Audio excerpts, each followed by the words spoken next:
नमस्कार, मैं हूं सत्यपाल और आप देख रहे हैं CWB हिंदी न्यूज।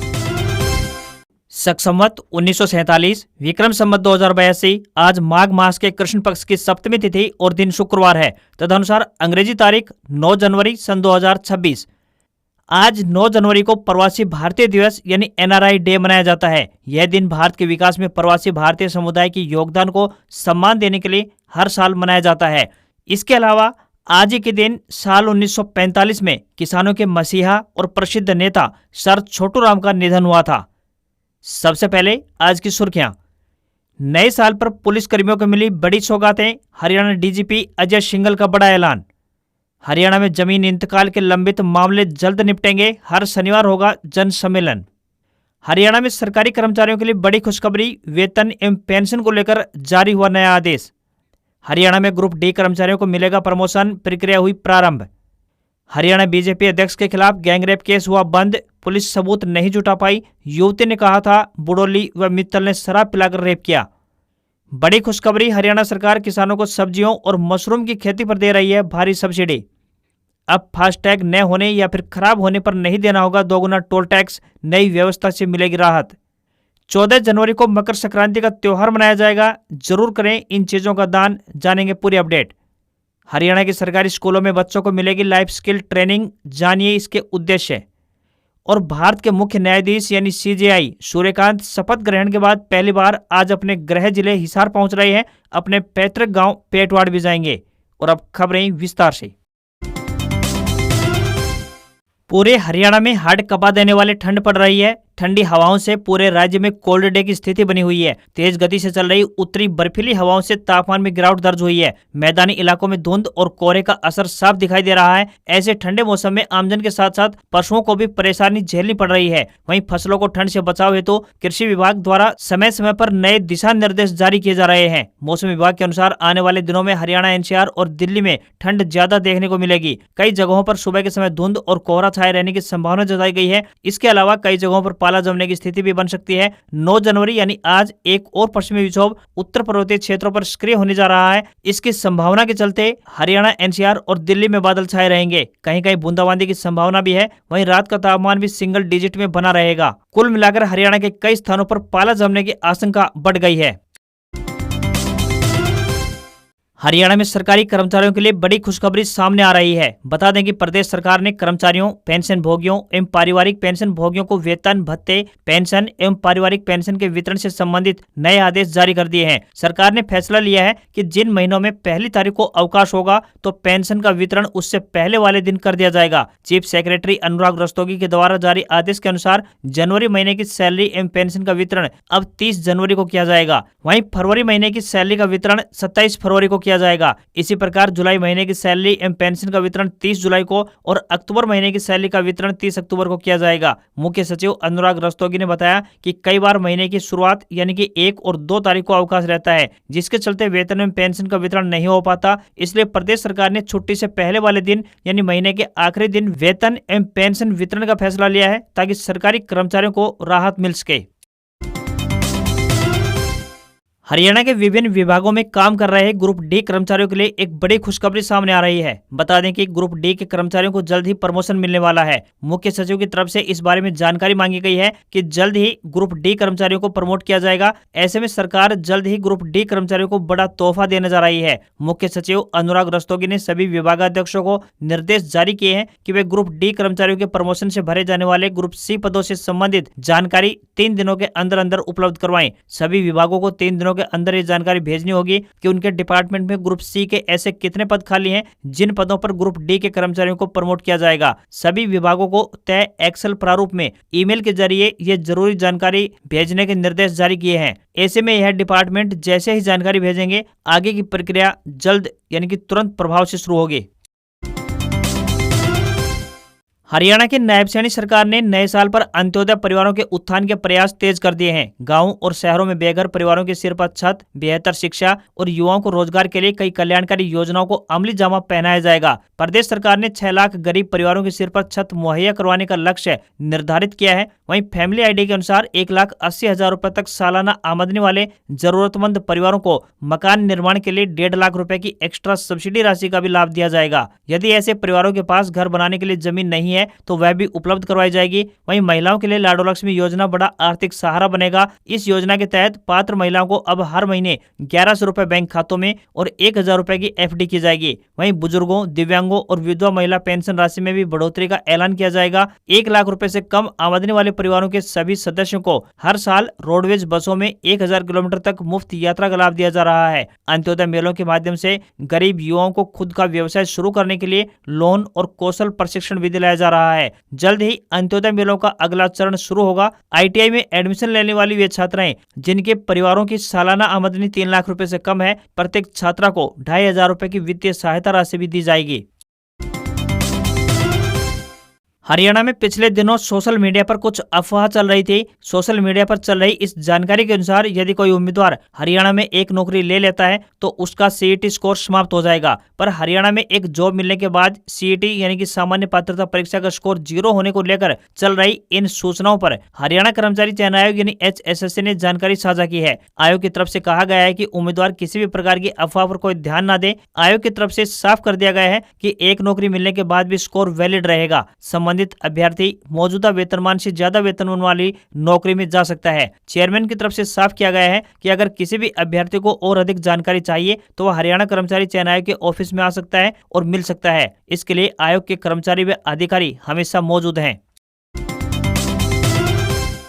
हरियाणा सरकार की प्रोत्साहन नीति की बदौलत आज सूबे के किसान परंपरागत खेती का मोह त्याग कर ऑर्गेनिक और बागवानी खेती को बढ़ावा दे रहे हैं। इसी कड़ी में प्रदेश सरकार ने एक कदम और आगे बढ़ाते हुए किसानों की आमदनी दोगुनी करने के उद्देश्य से सब्जियों, मशरूम की खेती और आधुनिक तकनीक पर आधारित खेती के लिए विशेष वित्तीय सहायता राशि देने की योजना बनाई है। प्रदेश सरकार द्वारा सब्जियों की खेती पर 15,000 से लेकर 25,500 रुपए प्रति एकड़ तक विशेष सहायता राशि का लाभ दिया जा रहा है। इसके अलावा बांस आधारित सब्जी उत्पादन के लिए 31,250 रुपए से लेकर 53,125 रुपए और आयरन स्केटिंग टेक्नोलॉजी के लिए 17,500 रुपए से लेकर 1,19,850 रुपए तक सब्सिडी राशि का लाभ दिया जा रहा है। वहीं प्लास्टिक मल्चिंग के लिए 2 रुपए प्रति वर्ग मीटर की सब्सिडी दी जाएगी। जिला बागवानी अधिकारी नेहा यादव ने बताया कि मशरूम उत्पादन को बढ़ावा देने के लिए मशरूम शेड निर्माण पर 22,500 रुपए से लेकर 25,500 रुपए और प्रति किसान मशरूम ट्रे के लिए 15,000 रुपए से 25,500 रुपए तक की सब्सिडी लाभ दिया जा रहा है।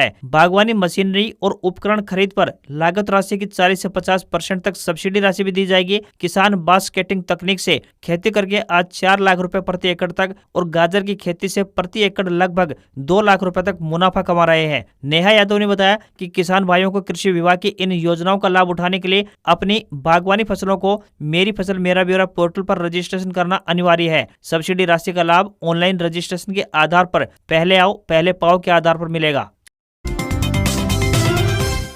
हरियाणा के सरकारी स्कूल में पढ़ने वाले बच्चों के उज्जवल भविष्य के लिए सरकार लगातार ठोस कदम उठा रही है। इसी कड़ी में सरकार ने कक्षा 6ठी से लेकर 12वीं तक के छात्रों को लाइफ स्किल ट्रेनिंग देने का फैसला लिया है। प्रशिक्षण से संबंधित प्रारूप तैयार कर लिया गया है। जल्द ही इसे शुरू कर दिया जाएगा। इस ट्रेनिंग का उद्देश्य छात्रों को समाज में जागरूक एवं आत्मनिर्भर इंसान बनाना है। शिक्षा विभाग का मानना है कि लाइफ स्किल ट्रेनिंग के जरिए छात्रों को किताबी ज्ञान तक सीमित न रखकर जीवन की चुनौतियों के लिए तैयार करना है। बचपन के दौरान बच्चों के शारीरिक एवं मानसिक विकास में कई प्रकार के बदलाव भी होते हैं। ऐसे में उन्हें सही मार्गदर्शन की आवश्यकता होती है। इस ट्रेनिंग के जरिए उन्हें उन विषयों के बारे में जानकारी दी जाएगी जो उनके पाठ्यक्रम का हिस्सा नहीं होते हैं। लाइफ स्किल ट्रेनिंग के दौरान स्कूली बच्चों को सिखाया जाएगा कि जीवन में सफलता के लिए केवल नंबर ही काफी नहीं होते हैं। छात्रों को संचार कौशल, निर्णय लेने की क्षमता, तनाव प्रबंधन और टीम वर्क के बारे में प्रशिक्षित किया जाएगा ताकि वे भविष्य में किसी भी कार्य क्षेत्र में आत्मविश्वास के साथ खड़े हो सकें। छात्रों को HIV के प्रति जागरूक किया जाएगा। साथ ही उन्हें जैविक खेती का भी प्रशिक्षण दिया जाएगा।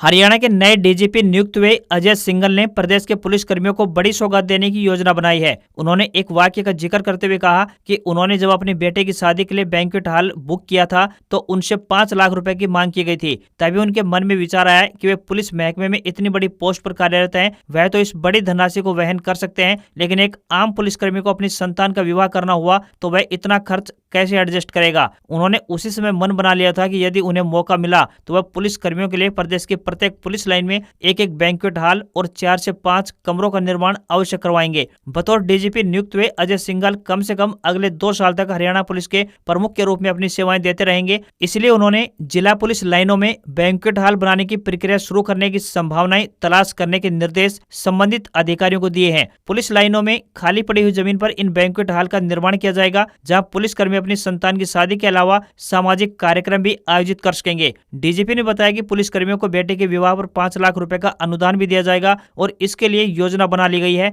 वहीं पढ़ाई में बेहतरीन प्रदर्शन करने वाले पुलिसकर्मियों के बच्चों के लिए भी 2 लाख रुपए तक की अनुदान राशि देने की योजना बनाई जा रही है। वहीं महिला पुलिसकर्मियों के लिए पुलिस थानों व चौकियों में व्यवस्थित साफ सुथरे शौचालयों की सुविधा भी उपलब्ध करवाई जाएगी।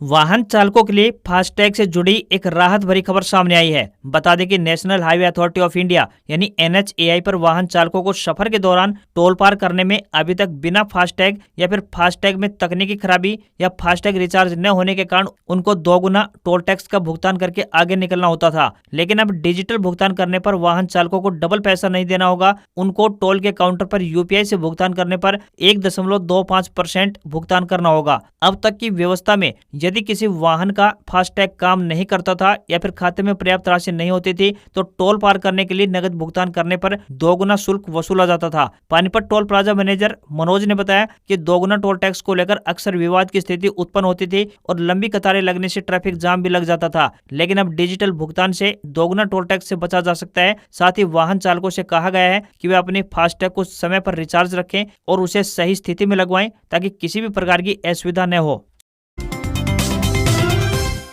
नए साल की शुरुआत के साथ ही भारत में मकर संक्रांति के पर्व का बेसब्री से इंतजार किया जाता है। इसी दिन सूर्य देव मकर राशि में प्रवेश करते हैं, जिसे ज्योतिष के लिहाज से भी काफी खास माना जाता है। मकर संक्रांति को जीवन में नई ऊर्जा, सकारात्मक सोच और शुभ परिवर्तन की शुरुआत के रूप में भी माना जाता है। यह पर्व एक दिन का उत्सव नहीं है, बल्कि भारत की संस्कृति को दर्शाता है। मकर संक्रांति के दिन को देवताओं का दिन भी माना जाता है। ऐसे में इस दिन आप जो भी पुण्य करते हैं उसका फल कई गुना बढ़ जाता है। मकर संक्रांति के दिन स्नान, दान और पूजा करने का विशेष महत्व बताया गया है। इस दिन खिचड़ी, दही, तिल से बने लड्डू, गुड़ चावल और दाल जैसे सात्विक आहार ग्रहण करने की परंपरा काफी सालों से चली आ रही है। इन आहारों को स्वास्थ्य के लिहाज से भी काफी शुभ और अच्छा माना जाता है। कहा जाता है कि इस दिन अगर आप खिचड़ी, चावल या फिर उड़द की दाल का दान करते हैं तो ऐसा करने से आपके ग्रह दोष शांत हो जाते हैं। साथ ही आपके पितरों का आशीर्वाद भी मिलता है। श्राद्ध भाव से पितरों का स्मरण करने से पितृ दोष से भी आपको मुक्ति मिल जाती है। अगर आप भी पितृ दोष से छुटकारा पाना चाहते हैं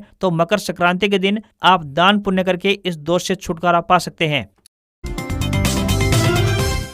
राजस्थान के भिवाड़ी से हरियाणा के रेवाड़ी जिले के धारूहेड़ा आने वाले दूषित पानी के स्थायी समाधान को लेकर केंद्रीय सड़क एवं परिवहन मंत्री नितिन गडकरी की अध्यक्षता में एक बैठक बुलाई गई, जिसमें फैसला लिया गया है कि धारूहेड़ा भिवाड़ी सीमा पर 6 किलोमीटर लंबे नाले का निर्माण किया जाएगा। इस बैठक में राजस्थान के मुख्यमंत्री भजनलाल शर्मा भी मौजूद रहे। इस मीटिंग में निर्णय लिया गया कि मानसून सीजन के दौरान भिवाड़ी की ओर से आने वाले बरसाती पानी को निकालने के लिए दिल्ली जयपुर हाईवे के साथ साथ तकरीबन 6 किलोमीटर लंबा नाला तैयार किया जाएगा। वहीं नितिन गडकरी ने सुझाव दिया कि भिवाड़ी के प्रदूषित पानी को उसी क्षेत्र में शुद्ध कर औद्योगिक क्षेत्र व सिंचाई के लिए इस्तेमाल किए जाने की योजना पर भी काम होना चाहिए। इस बैठक में नाराजगी जताते हुए केंद्रीय मंत्री राव इंद्रजीत सिंह ने कहा कि भिवाड़ी का केमिकल युक्त पानी किसी भी सूरत में धारूहेड़ा में बर्दाश्त नहीं किया जाएगा। इस पानी को रोकने के लिए हमने ब्रेकर बनवाया था, जिसे रातों रात तोड़ दिया गया। इस दूषित पानी से यहाँ गंभीर स्थिति पैदा हो गई है और लोगों में बीमारियां फैलने का खतरा भी बढ़ चुका है। लोगों का खुली हवा में सांस लेना दूभर तक हो चुका है। इसलिए इसके स्थायी समाधान के प्रयास तेज किए जाने चाहिए। वायुसेना junior school Marut camp race course द्वारा PRT टीचर के पदों पर भर्ती के लिए आवेदन मांगे गए हैं। आपको बता दें कि ये भर्तियां रेगुलर आधार पर होने जा रही हैं। जो भी उम्मीदवार इन पदों पर आवेदन भेजने के इच्छुक हैं वे ऑफलाइन माध्यम से अपने आवेदन भेज सकते हैं। इन पदों के लिए आवेदक 50% अंकों सहित 12वीं पास तथा एलिमेंट्री एजुकेशन में 2 वर्षीय डिप्लोमा या DED यानी स्पेशल एजुकेशन या BLED या 50% अंकों से स्नातक पास तथा BEd के साथ 6 माह का एलिमेंट्री एजुकेशन में ब्रिज कोर्स धारक होना चाहिए। कोई भी आवेदन शुल्क नहीं देना होगा। न्यूनतम आयु 21 वर्ष और अधिकतम आयु 50 वर्ष तय की गई है। आवेदन करने की अंतिम तिथि की बात करें तो 16 जनवरी है। सैलरी 28,500 रुपए से लेकर 48,000 रुपए पर मंथ मिलेगी। जमीन की म्यूटेशन यानी कि रजिस्ट्री के बाद भूमि रिकॉर्ड में नए मालिक का नाम दर्ज करना यानी कि इंतकाल से जुड़े हुए अब हजारों लंबित मामलों को निपटाने के लिए प्रदेश सरकार ने राज्यव्यापी अभियान जलसाए आम शुरू किया है। इस महीने प्रत्येक शनिवार यानी कि 10, 17, 24 और 31 जनवरी को जन सम्मेलन आयोजित किए जाएंगे ताकि म्यूटेशन मामलों का समयबद्ध निस्तारण सुनिश्चित किया जा सके। राजस्व एवं आपदा प्रबंधन विभाग की वित्तायुक्त डॉक्टर सुमिता मिश्रा ने बृहस्पतिवार को वीडियो कॉन्फ्रेंसिंग के माध्यम से उपायुक्तों के साथ बैठक में कहा कि वर्तमान में राज्य में म्यूटेशन के 1,89,635 आवेदन अभी प्रक्रियाधीन है। 10 दिन से अधिक समय से लंबित 50,794 मामलों को प्राथमिकता से निपटाया जाए। फरीदाबाद, पलवल और अंबाला पर विशेष फोकस रहेगा। वहीं प्रदेश में 60 लाख भूमि अभिलेखों का डिजिटलीकरण किया जा चुका है। महेंद्रगढ़ में 99.7% कार्य पूरा हो चुका है। वहीं भिवानी और जींद जिलों में क्रमशः 3,82,000 और 4,28,000 रिकॉर्ड अभी तक पूरे किए जा चुके हैं। शेष जिलों को 31 जनवरी तक कार्य पूर्ण करने के निर्देश दिए गए हैं। हरियाणा और उत्तर प्रदेश के बीच सीमा विवाद खत्म करने के लिए 1221 स्तंभ लगाए जाने हैं। इनमें से 535 सीमा स्तंभ अब तक स्थापित किए जा चुके हैं। सोनीपत जिले में 74.6% कार्य पूर्ण हो चुका है। इसके बाद पलवल और करनाल जिले हैं। शेष कार्य 18 फरवरी 2026 तक पूर्ण करने के इसके भी निर्देश जारी किए गए हैं।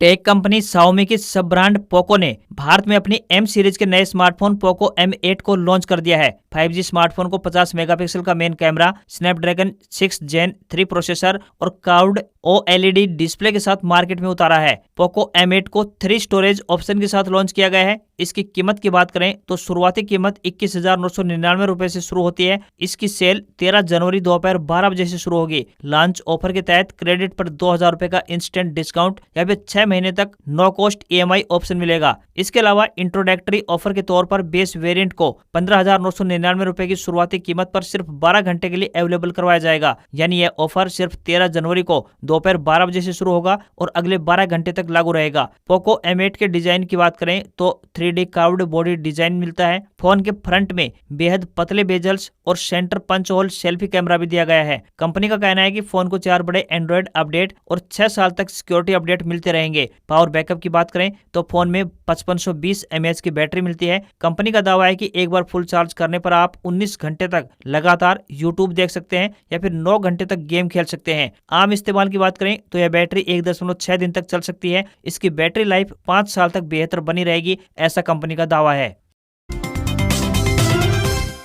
भारतीय शेयर बाजार में गिरावट देखने को मिली। सेंसेक्स 780 अंक गिरकर 84,181 के स्तर पर बंद हुआ। निफ्टी में भी 264 अंक की गिरावट रही और 25,877 के लेवल पर बंद हुआ। बाजार में गिरावट की वजह है अमेरिकी राष्ट्रपति डोनाल्ड ट्रंप की तरफ से भारत पर 500% तक टैरिफ लगाने की धमकी माना जा रहा है, क्योंकि भारत ने अभी तक रूसी तेल की खरीदारी बंद नहीं की है। सोना चांदी के दामों में लगातार दूसरे दिन बड़ी गिरावट देखने को मिली है। गुरुवार को घरेलू वायदा बाजार में न सिर्फ गोल्ड और सिल्वर बल्कि निकल, तांबा, एल्यूमिनियम, जिंक और लेड जैसे 5 अन्य मेटल भी बुरी तरह से टूट गए हैं। कुछ मेटल्स में तो लगभग 10% तक की गिरावट पहुंच गई है। सबसे ज्यादा झटका चांदी को लगा, जो एक ही दिन में 14,000 रुपए से ज्यादा गिर गई। निवेशकों और कारोबारियों के मन में अब बड़ा सवाल उठ रहा है कि आखिर अचानक ऐसा क्या हुआ कि पूरा मेटल मार्केट एक साथ क्रैश कर गया। कमोडिटी एक्सपर्ट अनुज गुप्ता के मुताबिक इस तेज गिरावट के पीछे एक बड़ी वजह है अमेरिकी डॉलर की मजबूती। उन्होंने बताया कि जैसे ही डॉलर मजबूत होता है वैसे ही इंटरनेशनल मार्केट में मेटल्स पर दबाव बढ़ जाता है